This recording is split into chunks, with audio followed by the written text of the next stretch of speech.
उन्होंने किसी समय दिल्ली के अंदर शासन किया था, देश को अपनी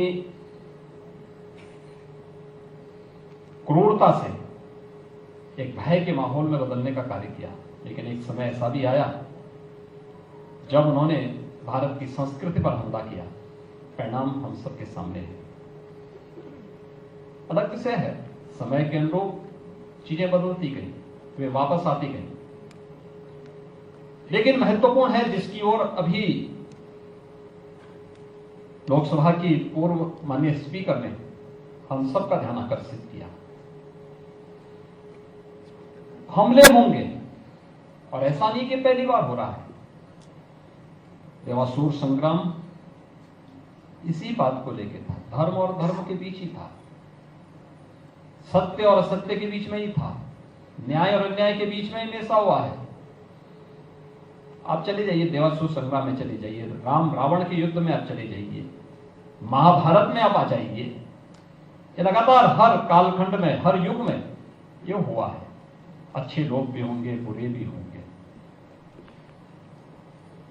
लेकिन अच्छे लोगों को इस पूरे अभियान का हिस्सा बनना और इसके लिए जागरूकता, अत्यंत जागरूक होना आवश्यक है। आज ये हमले अलग अलग माध्यमों से हो रहे हैं, अलग अलग तरीके से हो रहे हैं, अलग अलग प्रकार से हो रहे हैं। एक एवरेज है कि एक आदमी आज के दिन पे अपने स्मार्टफोन का जो उपयोग करता है ना, लगभग अपने अमूल्य समय में से 6 से लेके 8 घंटे का समय वह इसमें खर्च कर देता है। एवरेज 6 से 8 घंटा। अगर इस 6 से 8 घंटे में अगर वह किसी अच्छे कार्य के साथ जुड़ा हुआ है तब तो ठीक बात है, किसी एक मिशन के साथ जुड़ा हुआ है, किसी सकारात्मक पहल के साथ जुड़ा है, उसका बिजनेस है और मीडिया से जुड़ा हुआ है, वह किसी शैक्षणिक अभियान के साथ जुड़ा हुआ है, तब तो ठीक है। लेकिन अगर उससे इतर वह केवल दिन भर अपने स्मार्टफोन के साथ ही अपना समय खर्च कर रहा है, तो मुझे लगता है कि यह भी समाज के साथ एक अन्याय है। हमें सोचना होगा कि हम अपनी ऊर्जा का इस्तेमाल कहां पर करें, किस रूप में करें, समाज में कैसे सकारात्मकता और जागरूकता का हिस्सा आप भी बन सकते हैं, बहुत बड़े अभियान का हिस्सा आप भी बन सकते हैं। यह सांस्कृतिक, हमारी संस्कृति पर जो हमला हुआ है, यह हमला हो रहा है, वह डिजिटल माध्यम से हो, वह किसी अन्य माध्यम से हो, उसके तौर तरीके बदले हैं और उस तौर तरीकों को हमें समझना होगा। और ये आपने देखा होगा, हमारी पुलिस ने एक मामला पकड़ा है, स्मार्टफोन में गेमिंग के माध्यम से कन्वर्जन। बहुत बड़ा गिरोह है और कैसे वो संचालित होता था। गेम स्कूली टीनेजर्स के साथ उन्हें धीरे धीरे करके कैसे वहां लेकर के गए। इससे पहले एक और गिरोह का पर्दाफाश हुआ था, और मूक बधिर बच्चों को निशाना बनाते थे, मूक बधिर बच्चों को स्मार्टफोन दे करके, और उसी के माध्यम से उन्होंने इस अभियान को प्रारंभ किया। और उनका जो दायरा था केवल यूपी नहीं था, देश के 25-30 राज्यों तक वे लोग अपने इस दायरे को फैलाए थे। टारगेटेड उनके हमले हो रहे थे, सभ्य परिवारों के साथ जुड़ करके फिर उनके माध्यम से, उनके बच्चों के माध्यम से इस परिवार में घुसपैठ करना, फिर उसके माध्यम से पूरी व्यवस्था को इसके साथ जुड़ना। ऐसे ही समाज में जागरूकता का परिणाम किस रूप में हम लोग देख रहे हैं। दिल्ली में जो घटना घटित हुई, पहले छद्म नाम से भेष बदल करके उस लड़की से शादी की जाती है, बाद में फिर उसका कन्वर्जन कराया जाता है, फिर कुछ महीनों के बाद उसकी हत्या कर दी जाती है। मुंबई में 2 प्रकरण इस प्रकार के आए। उत्तर प्रदेश में हम लोगों ने 2020 में इस प्रकार की 2-3 घटनाओं को जब देखा तो हम लोग एक ऑर्डिनेंस लेके आए काफी तनातनी हुई। हमने फिर एक्ट बनाया, यूपी में एक्ट लागू है। तब भी घटनाओं को हम लोग जब देखते हैं, हमें लगता है कि समाज में, परिवार में व्यापक जागरूकता की आवश्यकता है। और सांस्कृतिक योद्धाओं का काम आज के दिन पर इन सब गतिविधियों पर कानून अपना काम करेगा। आप कानून को हाथ में मत लीजिए, आप पुलिस को सूचना दीजिए। लेकिन पुलिस की बात बाद में आती है। आपकी जिम्मेदारी उससे पहले परिवारों को बताना, समाज को जागरूक करना, सही और गलत के बारे में अवगत कराना, सत्य क्या है, उन सब बातों से उनको बताना।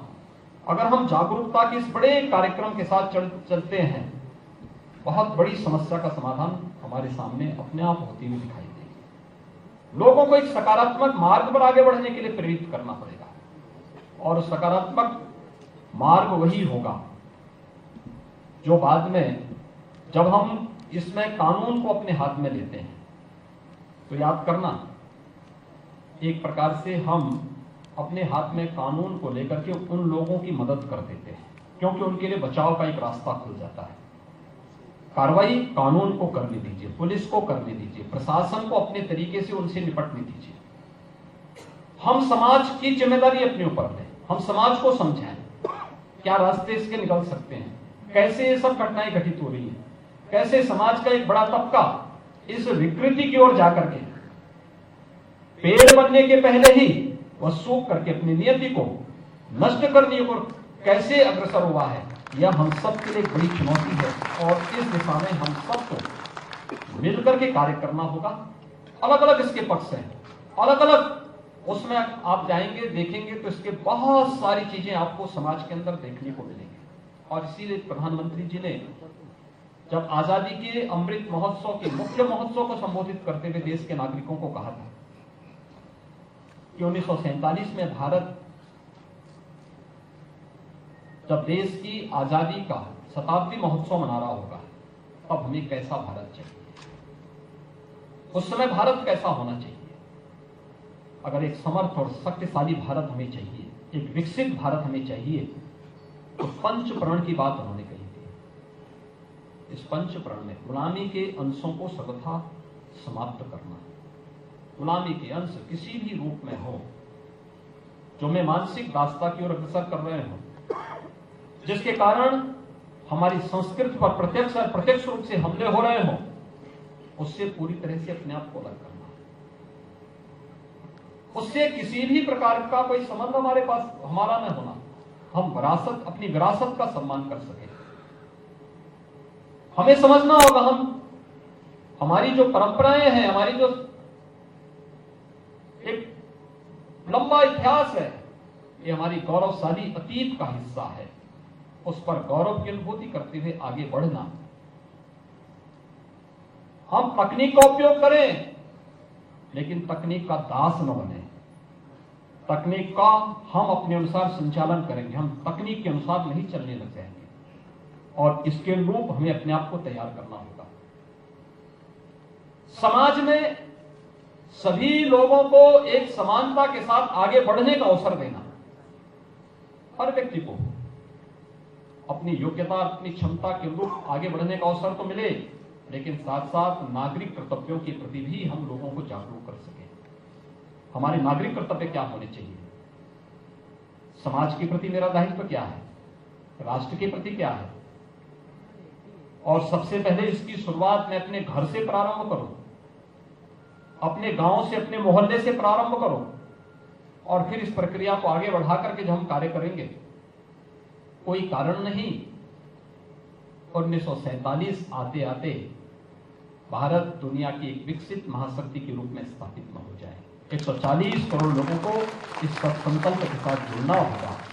और ये सांस्कृतिक योद्धा आज यहाँ पर 7 ऐसे सांस्कृतिक योद्धाओं का सम्मानित किया गया।